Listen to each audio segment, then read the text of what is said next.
പുറത്തോട്ട് ഇറങ്ങാൻ നിന്നപ്പോഴാണ് അനിയൻ ഈ മുട്ടായി കൊണ്ട് തന്നത്. പതിവില്ലാതെ കിട്ടിയോണ്ട് അപ്പം തന്നെ ഞാൻ വായിലാക്കി, ഇല്ലെങ്കിൽ പിന്നെ കിട്ടിയില്ലെങ്കിലോ. പുറത്തോട്ട് പോയപ്പോൾ ഫോൺ എടുത്തില്ല, അത് മനഃപൂർവ്വം എടുക്കാതിരുന്നതാണ്. അതിനൊരു കാരണമുണ്ട്, വഴിയെ പുറത്തോട്ട് പോയപ്പോൾ ഒരു ചെടിയും കൂടെ മേടിച്ചിട്ടുണ്ടായിരുന്നു, അതങ്ങ് കയ്യോടങ്ങ് നടാം, ഇല്ലെങ്കിൽ പിന്നെ മടിയാകും. കൂട്ടത്തിൽ അനിയനും ഉണ്ട്, അവൻ്റെ കാറ് കഴിയുന്ന പണിയിലാണ്. അപ്പം ഞാൻ എൻ്റെ പണിയിലോട്ട് തിരിച്ചു വന്നു. മുട്ടത്തോടിൻ്റെ ഉള്ളിയുടെ ഉള്ളിൽ ലെയർ ഇട്ടിട്ടാണ് ഞാൻ ഈ ചെടി നടുന്നത്. അപ്പം പിന്നെ കാര്യത്തിലേക്ക് വന്നാലോ. കഴിഞ്ഞ ദിവസം ശരിക്കും പറയുകയാണെങ്കിൽ തിങ്കളാഴ്ച ഞാനും അമ്മയും കൂടെ അക്ഷയയിൽ പോയിട്ട് തിരിച്ചു വരുമ്പോൾ ഒരു ആൻറ്റിയെ വിളിച്ചിട്ട് ഫോണാണെങ്കിൽ കവറിനകത്ത് തന്നെ ഇട്ടായിരുന്നു. പിന്നെ വീട്ടിലോട്ട് വന്നിട്ട് ഡ്രസ്സൊക്കെ മാറി ഫ്രഷ് ആയി കഴിഞ്ഞാൽ ഫോൺ എടുത്തൊന്ന് റെസ്റ്റ് ചെയ്യാൻ നോക്കിയപ്പോൾ ഫോണാണെങ്കിൽ പിന്നെ വീട് മൊത്തം അരിച്ചു പെറുക്കി ഒരു തപ്പലായിരുന്നു. പിന്നെ അമ്മയുടെ ഫോണിൽ കൂടെ എൻ്റെ ഫോണിലോട്ട് വിളിച്ചു. എൻ്റെ ഫോണാണെങ്കിൽ ഇച്ചിരി പഴയ ഫോണുവാ. പിന്നെ അതിനകത്തിലുവാ സകലമാന ഡീറ്റെയിൽസ്, ബാങ്ക് അക്കൗണ്ട് തുടങ്ങി സകലമാന ഡീറ്റെയിൽസും അതിൽ.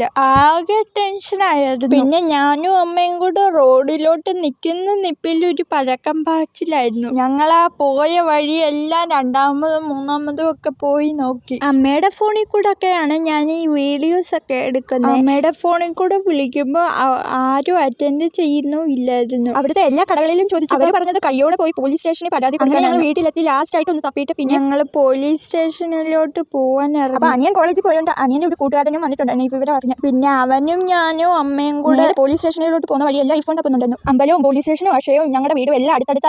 ഒന്നിനും പോകേണ്ട ആവശ്യമില്ല. പോലീസ് സ്റ്റേഷനിൽ നടന്നു വന്നതിൻ്റെ ഇടയ്ക്ക് ഈ കുട്ടിയാണെങ്കിൽ ലാസ്റ്റ് ആയിട്ട് ഒരു വട്ടം കൂടെ ഫോണിലൊന്നും. ഇപ്പോഴത്തെ സാഹചര്യത്തിൽ ഒരു പുതിയ ഫോൺ അഫോർഡ് ചെയ്യാനും പറ്റത്തില്ല. അമ്പലത്തിൽ സത്തഹമായിരുന്നു. അപ്പോൾ ആരാൻ്റെ അടുത്ത് ഫോൺ അമ്പലത്തിൽ ദേവസ്വം ഓഫീസിൽ കൊടുത്തിട്ടുണ്ട്. വീട്ടിൽ സമയത്ത് ദേവസ്വം ബോർഡിലെ ഒരാളാണ് എടുത്തത്. ഫോൺ അവിടെ വന്ന് മേടിച്ചോളം പറഞ്ഞു. ഞങ്ങളാണെങ്കിൽ അന്നത്തെ ദിവസം അമ്പലത്തിന്റെ പരിസരത്ത് പോയി സ്റ്റേഷനിലോട്ട് പോകേണ്ട ഫോൺ അമ്പലത്തിലുണ്ടെന്ന് അറിഞ്ഞപ്പോൾ അമ്മയുടെ സസ് നേരെ വീണു. ഫോൺ കിട്ടിയെന്ന് അറിഞ്ഞപ്പോൾ എനിക്ക് സമാധാനമായി. ഫോൺ വഴിയിൽ നിന്ന് കിട്ടിയ ആള് സുരക്ഷിതമായിട്ട് അമ്പലത്തിൽ കൊടുത്തതിനും വിളിച്ചപ്പോൾ ഓടി വന്ന അനിയനും ഒരുപാട് താങ്ക് യു. ഇത്രയും വർഷത്തിൽ ആദ്യമായിട്ടാണ് ഇത്രയും അധികം ടെൻഷൻ അനുഭവിച്ചത്. വീഡിയോ ഇഷ്ടപ്പെട്ടാൽ സപ്പോർട്ട് ചെയ്യാൻ വേണ്ടി മറക്കല്ലേ. അടുത്ത വീഡിയോ ആയിട്ട് വീണ്ടും വരാം. ബൈ.